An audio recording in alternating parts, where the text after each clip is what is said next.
Selamat pagi Sobat Cendekia di seluruh Indonesia. Selamat bergabung kembali dengan Angkat Bicara podcast Badan Strategi Kebijakan Dalam Negeri di tahun 2022 ini. Pertama-tama kami ingin mengucapkan selamat Natal dan Tahun Baru kepada teman-teman dan kita semua yang merayakan. Pada kesempatan hari ini, di tahun 2022 yang penuh berkah ini, kita telah menjalaninya sekitar hampir 15 hari. Pada kesempatan kali ini, izinkan kami selaku yang memandu acara Angkat Bicara podcast Badan Strategi Kebijakan Dalam Negeri untuk mengangkat tema pada hari ini tentang inovasi daerah. Kita mengetahui beberapa waktu yang lalu kita sudah melaksanakan sebuah event tahunan berupa Innovative Government Award yang selalu setiap tahun diadakan oleh Kementerian Dalam Negeri, yang dalam hal ini diikuti oleh seluruh pemerintah daerah baik itu provinsi, kabupaten, kota. Nah, beruntungnya kita pada pagi hari ini kita kedatangan tamu-tamu kita yang istimewa ya, dari pemerintah Kota Surabaya selaku daerah yang terinovatif juga ya tahun 2021 kemarin, kemudian dari Kabupaten Wonogiri yang juga menjadi salah satu kabupaten terinovatif di tahun 2021. Baik, Bapak-bapak dan Ibu-ibu, narasumber kita pada pagi hari ini adalah pertama, Bapak Heru Utomo SHMH. Beliau ini adalah Kepala Badan Perencanaan dan Pembangunan Daerah Kabupaten Wonogiri. Kemudian narasumber kita kedua adalah Ibu Febrina Kusumawati SSI MM ya. Beliau juga sama ya, Kepala Badan Perencanaan dan Pembangunan Kota Surabaya. Benar ya Bu ya? Betul. Baik, sahabat cendekia semua, kita akan bertanya, kita akan berdiskusi, kita akan menggali ini daripada narasumber kita, kira-kira bagaimana sih pelaksanaan inovasi, seputaran inovasi yang dilakukan di wilayah masing-masing. Nah, kita mengetahui bahwasanya inovasi tentu di setiap daerah memiliki kendala-kendala yang berbeda, tentu membutuhkan kiat-kiat yang berbeda pula. Nah, semoga acara Angkat Bicara podcast Badan Strategi Kebijakan Dalam Negeri yang kita adakan pada pagi hari ini dapat menjadi semacam bahan yang bisa kita share kepada teman-teman yang lain supaya lebih giat juga berinovasi sehingga bisa berprestasi ya, baik di tingkat regional maupun di tingkat nasional yang telah dibuktikan oleh dua pemerintah daerah ini, yaitu Kabupaten Wonogiri dan Kota Surabaya. Baik, Sobat Cendekia semua, menyoal tentang pelaksanaan Innovative Government Award yang sudah kita laksanakan pada tahun 2021 kemarin, tim kami ini dari tim Angkat Bicara Podcast Litbang Kemendagri ingin mengetahui bagaimana sih kiat-kiat ataupun strategi, mungkin nanti bisa dijawab bergantian ya, terkait dengan yang pertama menyoal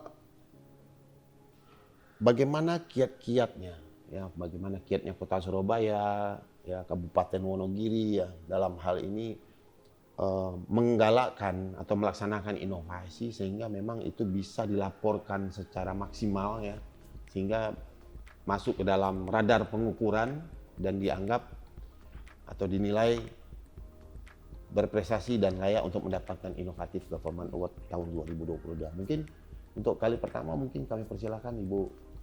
Silakan. Izin masker saya buka ya. Ya, terima kasih. Jadi kalau menyoal tentang inovasi yang dilakukan Surabaya, alhamdulillah kemarin teman-teman Kementerian Dalam Negeri mengapresiasi kita untuk inovasi itu sehingga tahun 2021 kemarin kita mendapatkan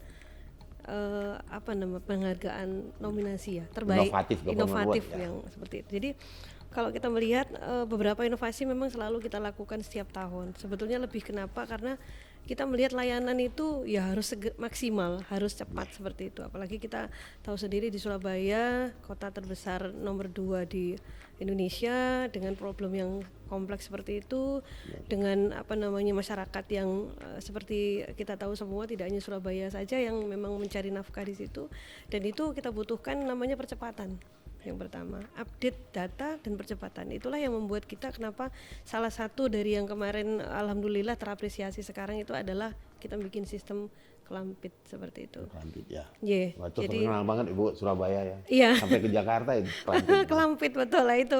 Itu kita melihat karena masyarakat harus terupdate dengan cepat, dan masyarakat juga harus istilahnya kalau seandainya memang harus mendapatkan intervensi dari pemerintah ya harus tepat juga secara waktu dan secara materi. Itulah yang membuat update data kependudukan itu menjadi yang fokus di kami seperti itu. Saya kira mungkin itu yang mendasari kita melakukan inovasi untuk Kelampit kemarin itu. Luar biasa ya Surabaya ya. Kelampit itu memang ya sampai ke Jakarta pun kedengeran loh. Artinya memang inovasi itu betul-betul sudah membumi ya, sudah terlaksana dengan baik. Mungkin gimana nih kiat-kiatnya nih Wonogiri nih dalam Innovative Government Award, terutama dalam pelaksanaan inovasi-inovasi yang ada. Silakan Pak. Terima kasih Bang Isman. Yang pertama tentunya kami atas nama Pemerintah Kabupaten Wonogiri mengucapkan terima kasih tentunya dan apresiasi yang sebesar-besarnya untuk Kabupaten Wonogiri yang notabene itu adalah kabupaten yang jauh dari perkotaan.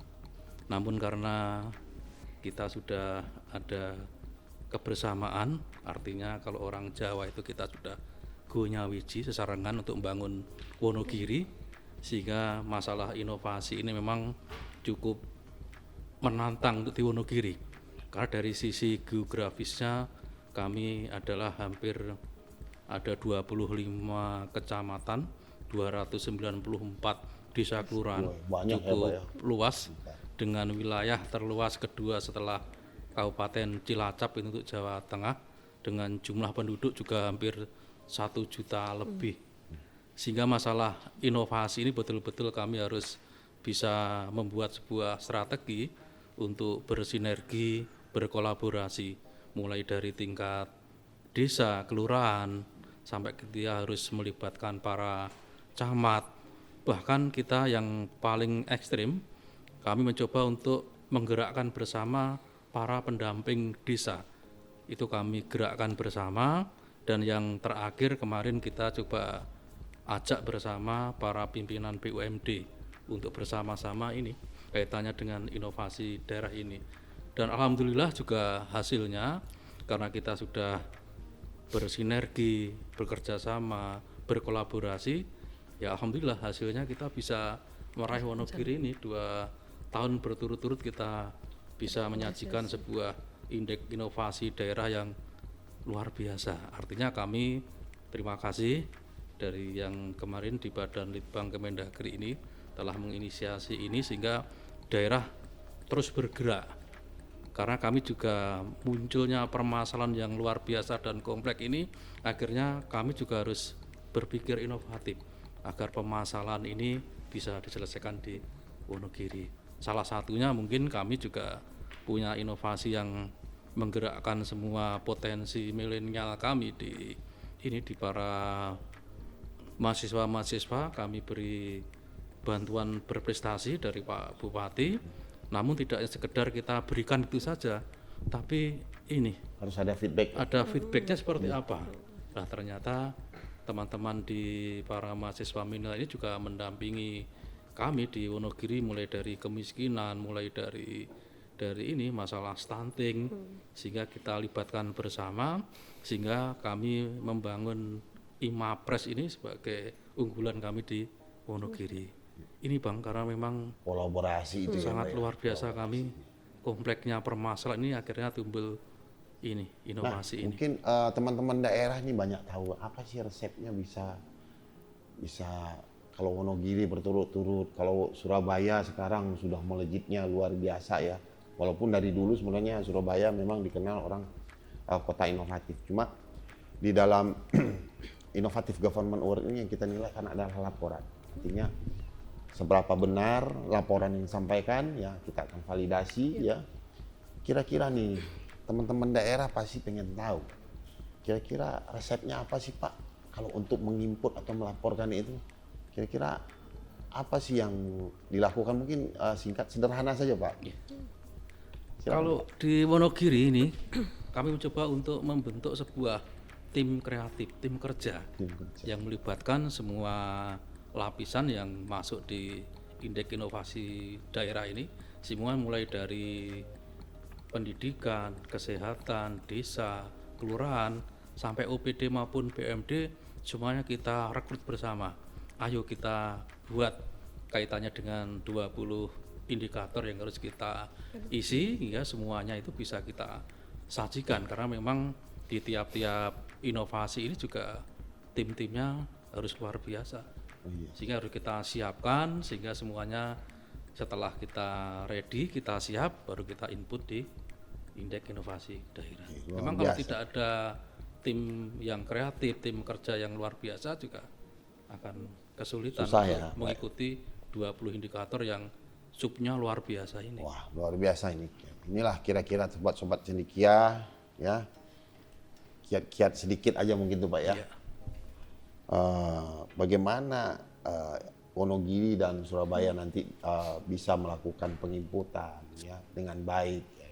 Jadi Wonogiri sudah membentuk tim kerja, mengasistensi semua OPD. Kira-kira kalau Surabaya nih Bu, sudah menggaum nih tahun 2022 ini sepertinya Surabaya terkait inovasi ini, terutama pelaporannya.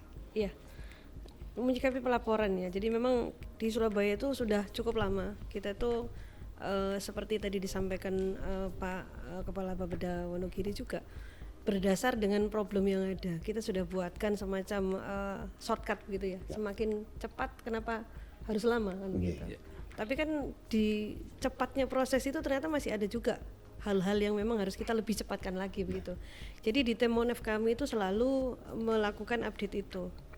Sembari di kompetisi IGA ini ada beberapa indikator yang harus dipenuhi, kita jalan di situ. Jadi kita tidak ada sesuatu yang khusus case yang ini mau ada IGA nih, mau harus kayak gitu, tidak.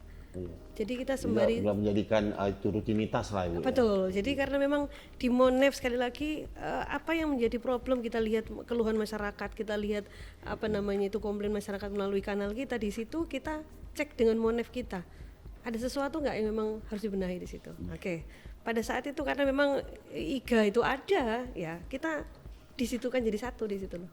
Oh iya, ternyata ini bisa untuk di-reportkan untuk dapat apresiasi apa segala macam. Multi-purpose lah ya. Iya, jadi kita karena memang orang kita juga nggak banyak, sementara kita juga harus melakukannya itu komprehensif semuanya.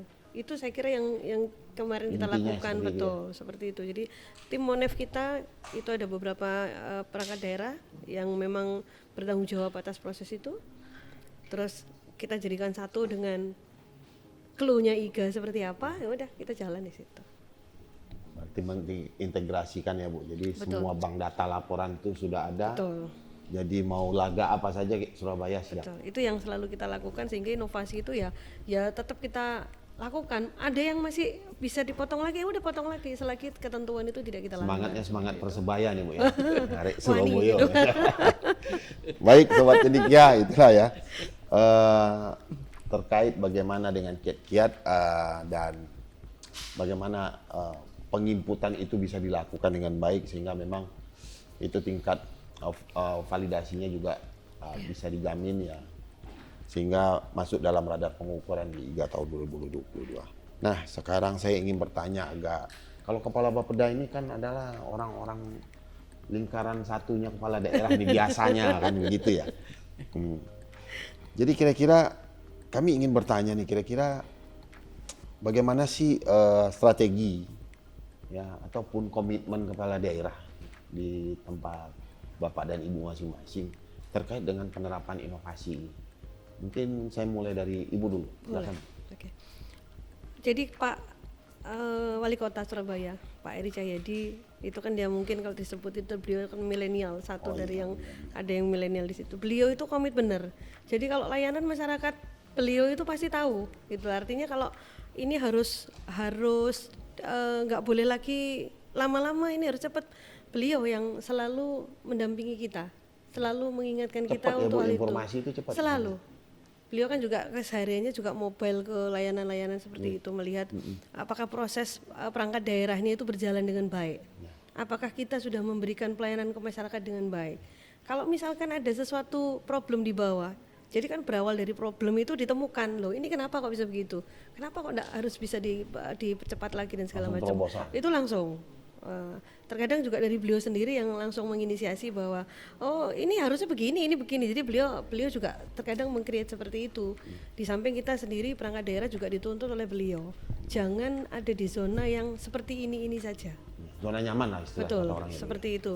Jadi beliau menuntut kita semua untuk bagaimana masyarakat itu bisa diberikan pelayanan yang terbaik, cepat. Jadi tidak harus masyarakat yang menuju ke kita, tapi bagaimana kita yang menuju ke masyarakat. Seperti itu yang selalu beliau gaungkan di setiap kali diskusi dengan kita dalam bentuk formal maupun non formal di lapangan. Itulah yang bisa kita baca bahwa beliau sangat komit sekali terhadap proses-proses pelayanan ini. Terus terkait dengan kepala-kepala OPD, Bu, kira-kira kalau ada kepala OPD yang ya kurang bisa menangkap lah sinyal-sinyal modernisasi melalui inovasi, perubahan dan lain sebagainya, masih di zona nyaman, kira-kira ini masih tetap dipertahankan atau gimana? Karena ini sangat mempengaruhi ya. Kadang-kadang kepala daerah itu inovatif, ternyata jajaran tidak bisa menangkap itu dengan baik.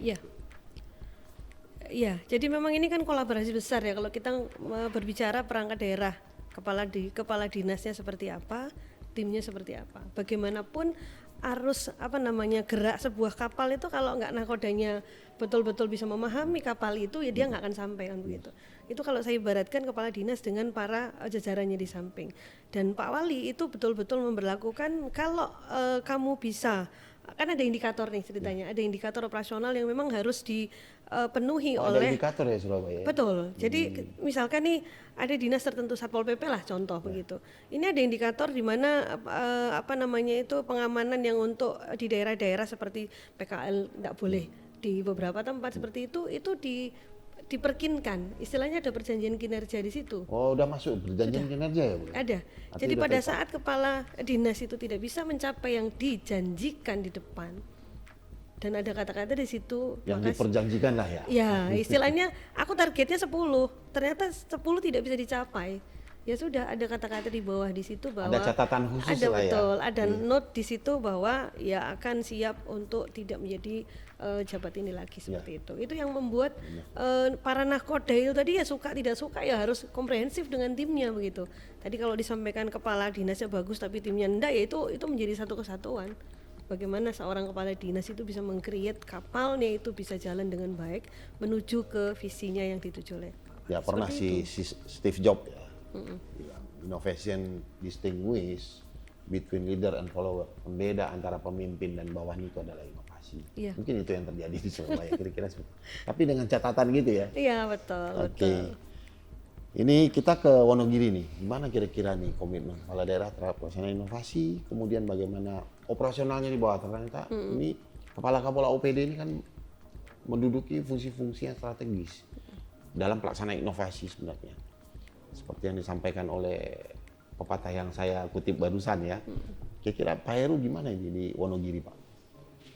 Kalau bicara inovasi, komitmen Pak Joko Sutopo, Bupati Wonogiri sudah luar biasa. Artinya masalah capaian apa yang sudah ditargetkan di dalam visi misi, di dalam RPJMD-nya, itu selalu dievaluasi.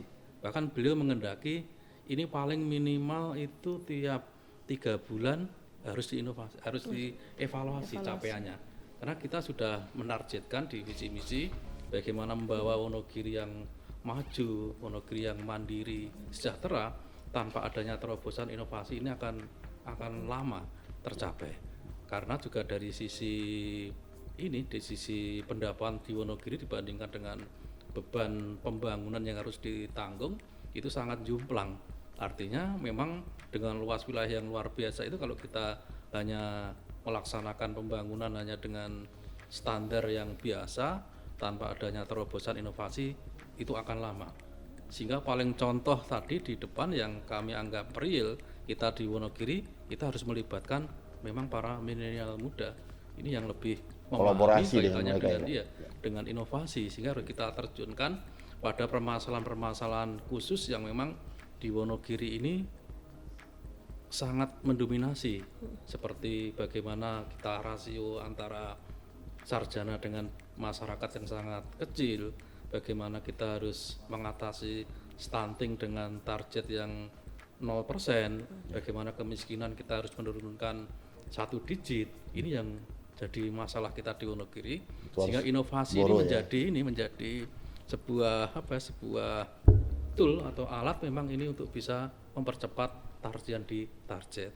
Untuk operasionalnya di Wonogiri, Pak Bupati khususnya itu membuka ruang kerja itu seperti tidak ada sekat antara OPD dengan beliau Pak Bupati, hampir tidak ada.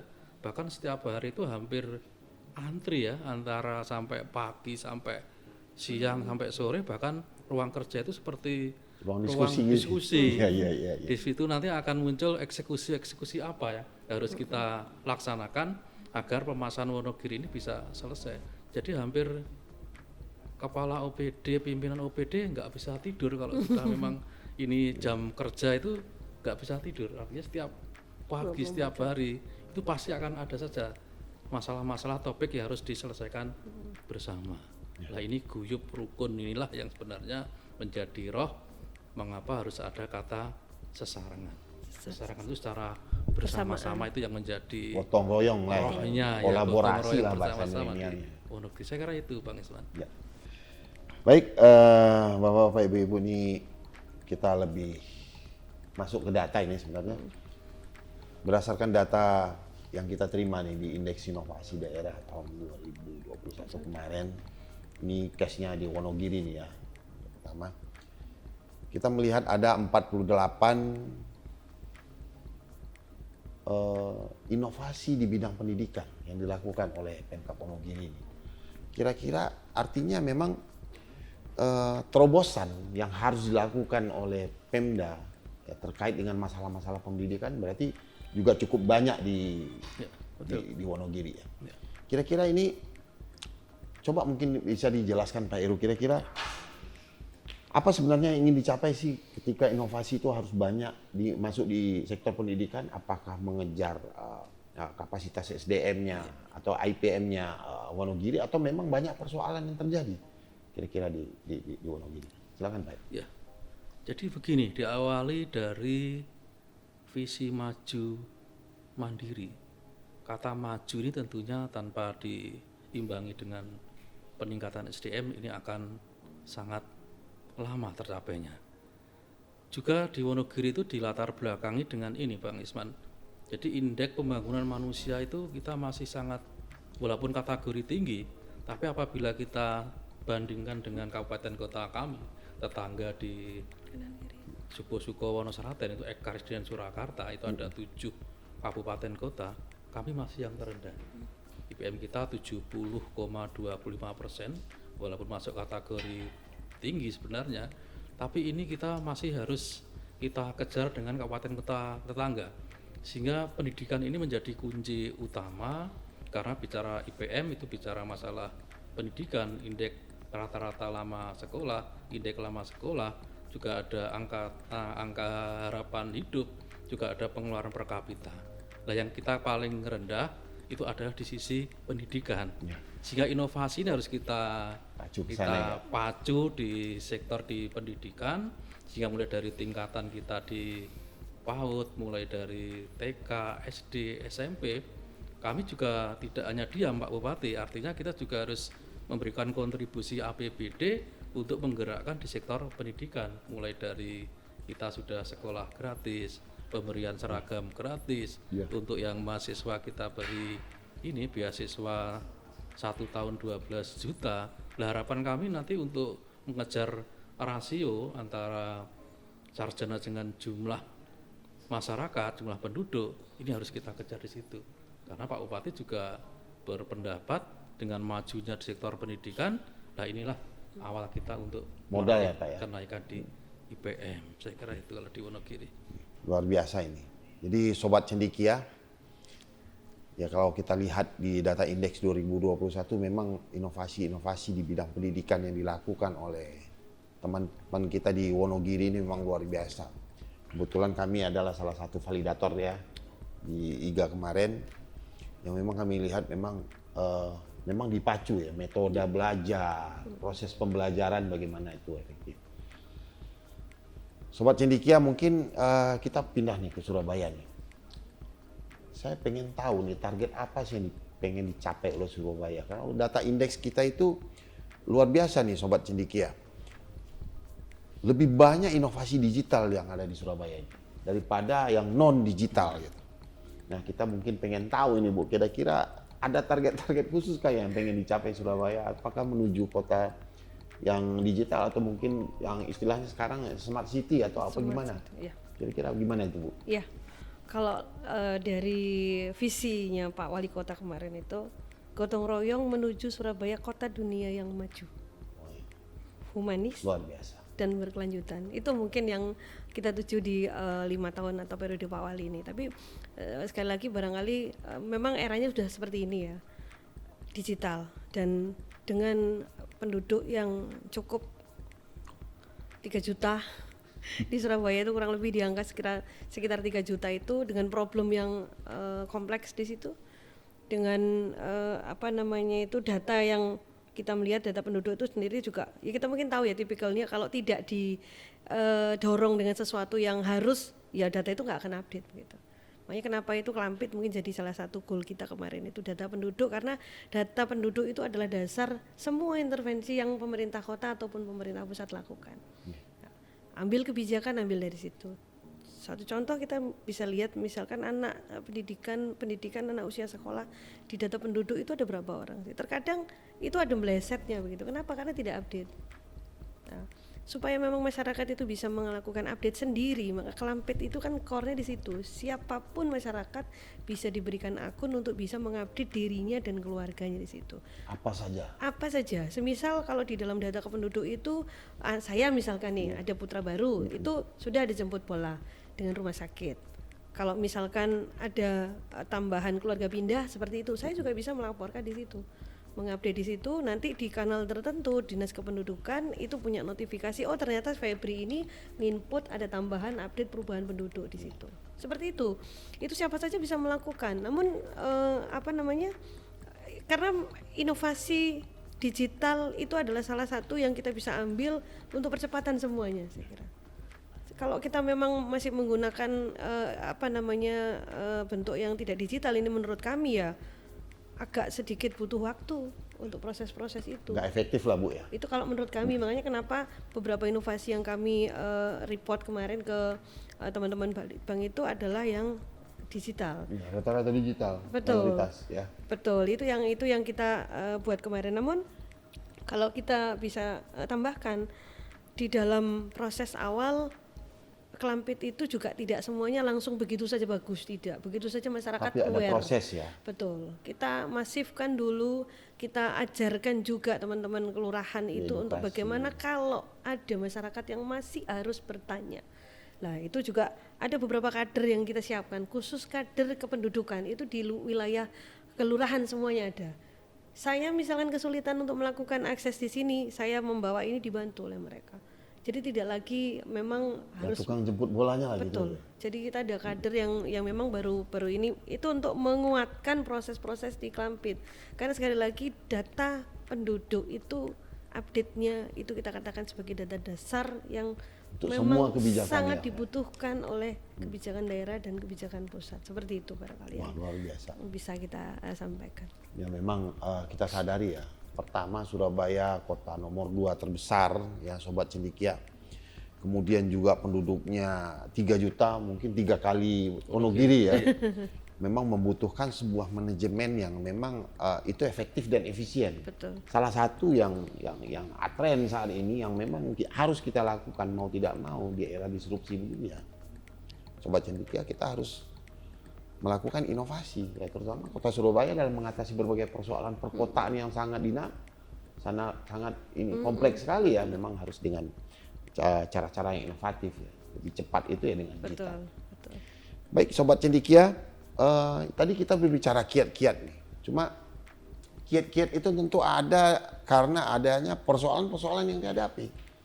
Baik itu dalam pelaksanaan inovasi maupun juga di dalam penginputan indeks lah ya secara teknis, sehingga kedua daerah yang kami undang pada hari ini memang menjadi daerah rujukan atau daerah yang dikategorikan sebagai memiliki predikat terinovatif. Kalau sudah itu kan nggak ada lagi yang gitu.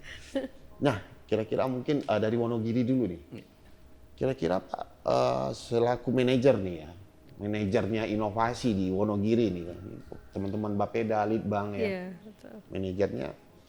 Kira-kira nih hambatan-hambatan apa saja sih yang dihadapi ya, dalam pelaksanaan inovasi dan juga dalam pelaporan daripada inovasi itu sendiri. Kira-kira silakan Pak ya. Jadi kalau dibilang hambatan ini Bang Isman memang pasti ada ya. Yang pertama karena juga waktunya itu ditentukan, itu yang pertama, sehingga pasti koordinasi itu akan menjadi sebuah kunci. Itu hambatannya memang ada di koordinasi. Seberapa gigihnya seorang pimpinan atau manajer itu untuk bisa mengkoordinasikan dari semua para inovator, itu saya yakin kita akan pasti bisa berhasil. Ini memang hambatan kita di koordinasi, kira-kira dari jumlah hampir 309 inovasi yang coba kami input di indeks inovasi daerah, itu dari sisi 20 indikator itu pasti juga di situ akan bolong-bolong, artinya tidak semuanya kadang bisa Terpenuhi secara data terpenuhi, sehingga kunci dari koordinator atau mungkin juga manajer ya tidak henti-hentinya, kadang kita harus menelpon secara langsung pada bola gitu ya, pimpinan, Pak. ya, pada Suka pimpinan, dipanggil. kepada para inovator agar paling tidak 20 indikator itu juga harus kita penuhi. Dan juga yang paling mungkin kemarin itu yang paling juga di daerah itu juga mungkin nanti juga bagaimana di kota Surabaya, itu kaitannya dengan indikator terakhir yang harus kita penuhi dari sisi ini visualnya. Itu luar biasa. Jadi 5 ketentuan, 5 poin Unsur, yang ada 5 unsur di ya? unsur di video itu sungguh luar biasa.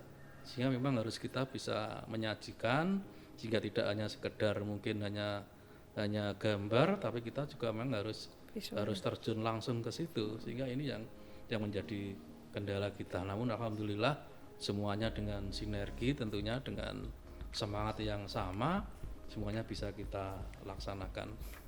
Itu saya kira. Ya mungkin itu mungkin secara teknis Pak. Kira-kira kalau untuk pelaksanaan inovasinya kira-kira ada hambatan nggak ya? Apakah kapasitas SDM, sarana prasarana, mungkin kan banyak juga nih yang mengatakan, waduh kita baru mau inovasi tapi nggak diakomodir oleh Bapeda nih katanya. Nah, sebenarnya kan apa yang sudah digariskan Bapeda semuanya ada inovasi di dalamnya gitu. Nah kira-kira ini gimana Pak secara umum nih hambatannya yang dihadapi dalam pelaksanaan inovasi yang ada di Wonogiri? Iya, setelah keluar PP Inovasi Daerah itu sebenarnya daerah ini kayak ada oase ya, semuanya banyak bergerak. Bahkan di Kreatifnya keluar ya Pak ya? Kemarin itu Wonogiri ini kita sudah menyentuh angka 657 inovasi tahun biasa. ini. Dan memang kita targetkan paling tidak kalau ini nanti bisa 1000 inovasi, kenapa tidak kita undang di itu museum. Jadi 1000 itu target ya? 1000 itu target ya Pak ya? Iya, target kita luar nanti biasa. bisa kita undang. Tapi kendalanya memang di Wonogiri karena juga mungkin beda ya dengan karakteristik di kota, itu memang antara inovasi yang digital dengan non digital juga ada. Artinya masih kita lalui di Wonogiri. Untuk itu, untuk mendorong itu tentunya kita dengan semua tim berkolaborasi dengan semua inovator. Kemarin juga kita bangun sebuah klinik ya di Bapeda Litbang. Klinik inovasi itu ya? Iya, sehingga nanti di Bapeda Litbang bisa sebagai sebuah ruangan untuk diskusi bersama bagi inovasi nanti tidak sekedar hanya setelah didaftarkan terus hilang. Selesai. Iya, kan harus tentunya ada sebuah implementasi nyata dengan inovasi ini bisa membawa ini nilai lebih ya dari apa yang diciptakan oleh value ya. Inovator. Ya kalau nggak ada nilai lebihnya hanya sekedar untuk memenuhi ajang ya. Nah ini tugas berat kami di daerah untuk bisa ini mewujudkan sebuah inovasi tapi implementatif. Nah ini yang harus kita wujudkan. Ya, Sobat Cendekia, luar biasa sekali ya narasumber kita pada hari ini bisa menceritakan ya bagaimana kiat-kiat mereka, masalah yang dihadapi, itu bagaimana solusi-solusi yang harus diambil dengan cepat ya untuk bisa melakukan terobosan ini supaya memang apa yang diinginkan, apa yang ditujukan oleh pemerintah daerah ini bisa tercapai dengan baik. Baik, mungkin pertanyaannya sama nih Bu, dari Kota Surabaya nih. Teman-teman dari kabupaten kota ya di seluruh Indonesia juga pengen tahu nih resep-resep di Surabaya. Jadi kita sudah dengar, sekarang bagaimana sih hambatan-hambatan yang dihadapi oleh Surabaya dalam pelaksanaan inovasi nih secara umum? Iya, oke. Silakan Bu. Jadi hambatan tentunya banyak, tapi kita coba memang inventarisasi seperti itu. Jadi pada saat sudah diidekan bahwa oh ini harus dipotong kompas, jadi harus dilakukan update penduduk by person seperti itu. Tentunya yang pertama kan kita bikin aplikasi ya, yang mudah dibuat oleh teman-teman yang membuat aplikasi seperti itu. Masyarakat juga dibuat nyaman. Jangan adanya aplikasi tapi masyarakat masih bingung. Jadi Nggak itu bahagia kita juga ya, nggak Bu? bahagia juga, artinya gayanya sudah wow begitu digital tapi ternyata sulit untuk proses-prosesnya, itu juga kita uji juga. Terus masalah infrastruktur barangkali ya ada yang memang langsung kan, kadang-kadang kita menginovasi itu ada dari sesuatu yang memang ada dulu, oh kita bisa manfaatkan ini pakai itulah. Itu yang kalau Klampit kemarin karena memang betul-betul basisnya itu adalah by web begitu ya bisa, jadi kita nggak memerlukan infrastruktur yang lebih, enggak. Kita punya teman-teman Kominfo yang memang bisa langsung dengan mudah untuk menyiapkannya.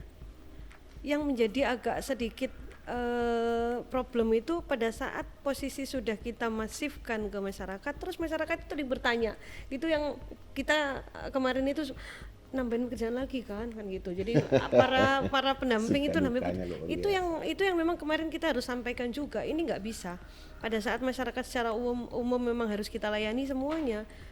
Sudah dimudahkan tapi masih butuh pendampingan, edukasi ya, edukasi ke ASN kita justru juga pada saat masyarakat ASN datang, juga maksudnya? iya, artinya untuk mendampingi itu kan ada sesuatu yang baru ya. Kalau kemarin masyarakat nggak kesini lah udah bodo amat kayak gitu, enggak, tapi kita juga harus membuat tim kita yang di kelurahan, di kecamatan itu betul-betul menguatkan awareness mereka begitu loh. Kita ada kader juga, jadi kita bawahkan lagi. Kalau kelurahan itu kan batas kelurahan, kita ada kader untuk kependudukan ini di bawah. Kayak multi level gitu lah. Betul. Jadi pada saat masyarakat tidak bisa menjangkau sampai ke lurah gitu, kita jemput bola di bawah. Nah, itu yang memang kemarin ya berangsur pada saat inovasi itu muncul, kita belum sampai ada yang namanya kader segala macam, kita sampai ke batas lurah seperti itu. Itu yang kita lakukan ya, sehingga sampai dengan posisi kita menyampaikan report itu ke teman-teman Balitbang, ya itu yang kita bisa rasakan. Alhamdulillah sampai sekarang masih terus kita kembangkan. Jadi masalah kependudukan itu tidak hanya masyarakat ke kita, tapi ternyata akses yang beririsan dengan kependudukan itu kita siapkan. Contohnya misalkan pengadilan agama dengan kependudukan itu kan syarat juga. Bagaimana seseorang itu tidak mempunyai contohlah surat nikah gitu, harus diisbat nikahkan, itu sudah nggak usah lagi orang itu berjalan ke pengadilan. Itu juga sudah mulai kita shortcut untuk masyarakat di sini saja atau di titik kumpul yang sudah disiapkan lah ya. Betul ya, dilayani dengan baik lah gitu. Mungkin itu yang menjadi proses yang suka duka pada saat kita membuat inovasi Klampit kemarin itu. Oke, nih Sobat Cendekia, kita sudah sama-sama dengarkan ya bagaimana tadi suka dukanya dalam melaksanakan inovasi yang ada di baik itu di Wonogiri ya Bu ya, maupun di Surabaya. Kota Surabaya ya. Nah sekarang kita ingin lebih dalam lagi nih, pengen korek ini karena teman-teman Sobat Cendekia kabupaten kota ini pasti pengen tahu nih karena kira-kira trik ya atau tips mungkin ya di dalam melaksanakan inovasi, terutama dalam pelaporan daripada inovasi itu sendiri ke Kemendagri. Nah, kita sudah memulai nih pengukuran ini sebenarnya sejak mulai tahun 2018 ya menggunakan sistem ini. Kira-kira nih Bu, ya dari semua indikator ya variabel yang kita gunakan dalam pengukuran ini, kira-kira ada pemikiran-pemikiran baru nggak kira-kira yang bisa mungkin dari teman-teman Litbang nanti juga akan bisa menindaklanjuti hal tersebut ya, sebagai sebuah masukan kah atau saran kah atau mungkin perbaikan ya, bagaimana pengukuran itu betul-betul bisa dilakukan dengan baik dan fair gitu. Walaupun kita sudah menggunakan sistem, kadang-kadang kan indikatornya kan mengarah, waduh ini inovasinya harus digital nih Pak, berarti daerah yang digital aja nih yang dapat indikator ini gitu. Kira-kira bagaimana nih? Kira-kira mungkin dari Pak Heru dulu, silakan Pak. Jadi begini, intinya inovasi itu adalah sebuah perubahan ya, ada perubahan sekecil apapun. Sepanjang perubahan itu bisa mendatangkan nilai lebih, itulah inovasi. Sehingga dari indikator yang sudah ditetapkan oleh Badan Litbang di Kemendagri dari 20 itu saya kira sudah sangat mewakili, artinya mulai dari kerangka regulasinya juga harus disiapkan, termasuk kerangka anggaran dari APBD juga disiapkan. Yang terakhir adalah memang ini adalah bukti real dari sebuah inovasi yang diciptakan. Sehingga tentunya dalam hal ini tentunya ada komposisi, baik itu yang aplikasi yang inovasi yang sifatnya digital atau non digital, saya kira juga harus mendapatkan nilai yang sama, tidak harus mungkin yang berbasis digital, karena dari sisi kabupaten khususnya itu masalah rekayasa hasil dari sebuah baik itu pertanian misalnya, itu untuk menjadi sebuah inovasi itu memang dari tahap awal itu belum membutuhkan aplikasi itu bersifat digital dulu. Tapi suatu saat setelah inovasi terbangun, baru nanti mungkin di tahun kedua atau tahun berikutnya baru mulai dari sisi bisa pemasaran, bisa promosi, itulah baru dibangun sebuah inovasi yang digital. Sehingga kami di Wonogiri ini kita coba juga memberikan sebuah penghargaan kepada para inovator. Kami ada Wonogiri Innovation Award yang sudah 2 tahun kita gelar di Wonogiri, sehingga para inovator nanti akan semakin terus berlanjut supaya jangan hanya berhenti dalam 1 tahun di pemerintah pusat ada inovasi, di daerah hanya diem saja. Kalau hadiahnya, rewardnya kira-kira gede-gede nggak itu Pak? Wah, rewardnya ya sudah ini lumayan. Sobat Cendekia pengen tahu juga ini. Iya, kita kemarin itu juga ada reward ya, tidak hanya 1, 2, 3, bahkan di 1 sampai 7 kita masuk inovasi. Nominatornya juga ya. Kita gabungkan sekaligus dengan yang ini, yang Krenova. Nah ini Krenova ini adalah para jurnalis, para itu yang juga membuat sebuah kajian, sebuah buku tulisan yang memang juga sangat inovatif. Sehingga kami juga coba mengadopsi dari teman-teman di Kemendagri, kami membangun ini aplikasi Gerbang Indah Wonogiri. Nah ini setiap tahun kita sudah mulai, kita semua para inovator mendaftarkan sudah tidak berbasis manual lagi, tapi secara langsung sudah langsung bisa input, kita umumkan ke masyarakat, masyarakat sudah mulai input di Gerbang Indah Wonogiri. Ada kanal dulu ya, sebelum masuk ke kanal misalnya. Luar biasa ini, Sobat Cendekia ya.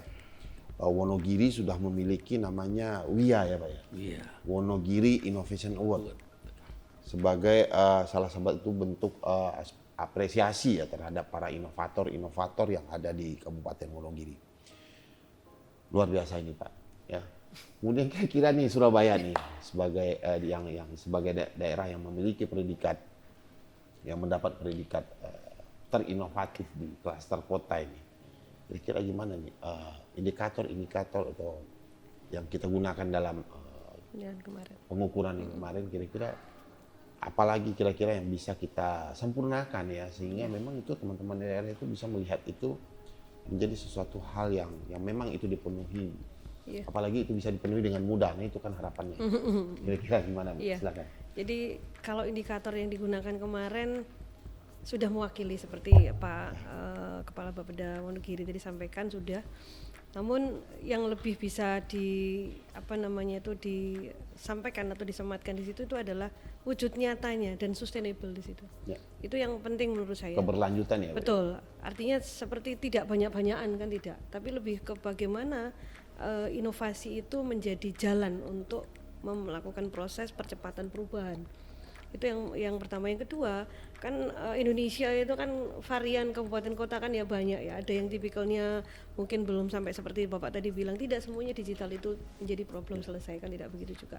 Itu mungkin bisa menjadi klaster. Inovasi tidak harus digital, betul, tapi kalau daerah-daerah tertentu misalkan sudah bisa menginovasikan seperti yang tadi saya bilang yang pertama, yaitu mungkin perlu juga ada semacam indikator antara. Jadi kalau ngobrol tentang kota besar ya seharusnya masuk kanalnya di sini nih. Ini yang sudah ke sini. Tapi kalau masih kabupaten kota atau mungkin masih kota yang belum kategori kota besar, itu nanti indikator yang dipakai mestinya seperti ini begitu. Jadi ada indikator yang memang khusus bisa menguji untuk kategori kota besar, kategori yang belum dan sebagainya seperti itu. Saya kira kalau disejajarkan kan juga nggak mungkin juga kan, seperti tadi Bapak sampaikan bahwa ya inovasi tidak harus digital. Untuk menjadi sesuatu yang lebih baik, sentuhan banyak itu juga masih dibutuhkan. Itu saja saya kira nggak harus dipersamakan semuanya. Tapi soal yang 20 itu masih sudah bisa mewakili lah indikator itu. Perlu ditambahkan aja beberapa yang mungkin bisa halus lah. Nanti kota kecil, kota besar, kabupaten dan mungkin ada lagi pengkategorian khusus ya Bu. Betul. Itu mungkin yang bisa saya respon terkait indikator yang sudah disiapkan kemarin. Terima kasih untuk masukannya ya teman-teman sobat cendekia nih ya. Kita pengen tahu nih Bu, kira-kira target 2022 ini gimana di Surabaya untuk Innovative Government Award ini juga butuh dari teman-teman kota ya, di klaster kota mengukur kekuatan bagaimana lagi bersaing dengan Surabaya nih 2022. Silakan Bu, kira-kira targetnya apa nih? Iya, jadi kita selalu berupaya untuk mempercepat proses, berupaya untuk masyarakat itu bisa kita layani dengan baik. Hanya itu saja. Kalau menjadi harapan dua-dua ya mudah-mudahan apa yang kita lakukan sekarang ini inisiasi atau inovasi dari Surabaya mudah-mudahan masih bisa mendapatkan bisa menjadi apresiasi Indonesia lah. Ya mudah-mudahan masih dapat hati di ajang 2022 besok. Goal kita sebenarnya nggak di situ sih. Masyarakat terlayani dengan baik, tepat sasaran, tepat waktu, selesai. Itu yang penting ya Bu. Ya, itu yang paling penting buat kita. Kira-kira Pak Heru targetnya tahun depan apa nih? Ini bocoran juga nih, kabupaten-kabupaten ini ngadapin Wonogiri ini gimana nih? Tahu dulu target ini. Ya tentunya bicara masalah indeks inovasi daerah ini adalah sebenarnya kan potret real dari sebuah daerah, bagaimana kinerja sebuah daerah itu dipresentasikan dalam sebuah indeks inovasi daerah. Kalau target ya tentunya kita masih harapannya tetap masih 10 kabupaten kota terinovatif ya Bu ya. Karena memang ini menjadi targetnya sederhana ya Pak ya. Iya, sebuah ajang. Tapi nyapainya itu ya. ajang prestisius lah bagi kami, karena bicara inovasi ini sudah bicara masalah generasi yang milenial, sehingga target kita tetap bisa terinovatif. Hanya saja tentunya persaingan ini cukup berat. Artinya dari laporan di Kemendagri sendiri, dari daerah yang tidak melaporkan inovasi tinggal kecil, artinya semuanya sudah mulai bisa melirik kabupaten kota, karena di awal penilaian secara mandiri semua sudah bisa menginput secara langsung, sehingga bisa melihat kabupaten kota tetangga kita berapa sih nilainya, urutan berapa lah. Ini yang harus kita kerjakan terus, dan sedapat mungkin inovasi itu juga harus berbeda dengan kabupaten kota lain, dan harus bisa menyelesaikan permasalahan antar stakeholder, sehingga kerjasama inovasi harus kita kembangkan, syukur bisa menjaring sebuah jaringan antar stakeholder, sehingga inovasi itu bisa bergerak lincah, artinya bisa digunakan di OPD 1, OPD lain, OPD yang lain juga bisa menjalankan inovasi itu. Tidak hanya inovasi berhenti hanya dimiliki oleh satu organisasi. Ini yang harus memang kita kembangkan ke depan. Kalau ingin tetap eksis di situ, ya harus kita bisa bergerak ke situ. Luar biasa ini Sobat Cendekia ya, perbincangan kita yang cukup hangat ya, masih terngiang-ngiang ya di mata maupun di telinga kita, bahwasanya baru-baru ini kita melaksanakan Innovative Government Award ya, menjaring beberapa daerah yang memang kita bisa kategorikan itu sebagai daerah yang terinovatif. Nah ini mungkin di penghujung nih Ibu, Pak Heru ya, terkait dengan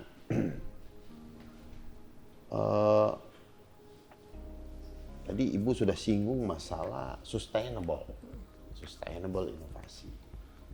Nah mungkin lebih khususnya nanti saya tanya mungkin kira-kira bagaimana sih Bapeda menyikapi bagaimana supaya inovasi yang ada di OPD ini sustain gitu loh. Ini kan selaku manajer nih, kan lead banknya berada di Bapeda nih. Yep. Kira-kira bagaimana keberlanjutan? Kita tahu nih inovasi ini sesuatu yang bergerak terus. Pada saat kita tidur, besok pagi itu sudah berubah lagi gitu loh. Memang harus bergerak terus, tidak berhenti pada satu titik, tidak puas pada dengan satu titik. Nah kira-kira bagaimana nih Bapeda menyikapi hal ini? Yep. Mungkin, Ibu silakan. Manajer tadi ya, fungsi Ya, manajer. manajer, ya. Jadi kalau di kita memang inovasi itu lebih itu tadi kita gandeng dengan Monef, kita melihat sisi hasilnya seperti apa. Kalau ternyata ibaratkan kita gini, besaran uang yang kita siapkan untuk inovasi ini dengan hasil itu tidak balance, itu saya harus koreksi.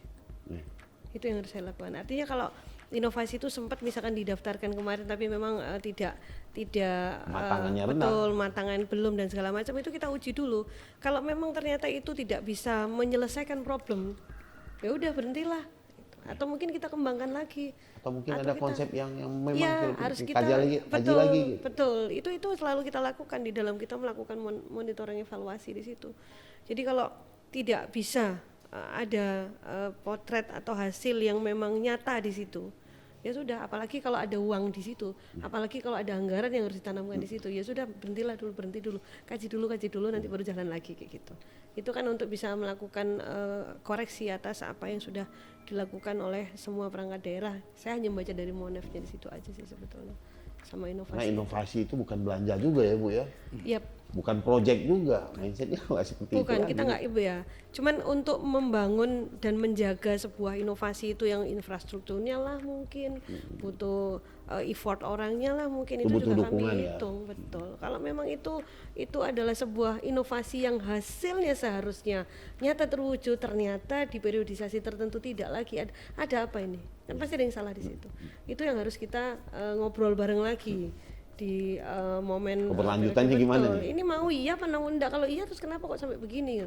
Kenapa kok bisa berhenti begitu? Itu yang selalu kita diskusikan di periodisasi Monef, terlebih lagi di akhir tahun seperti kemarin itu Desember itu yang harus betul-betul kita pastikan bahwa yang menjadi inovasi perangkat daerah yang bisa di-create dengan banyak perangkat daerah di akhir itu sustainable, ayo enggak maafkan ya gitu.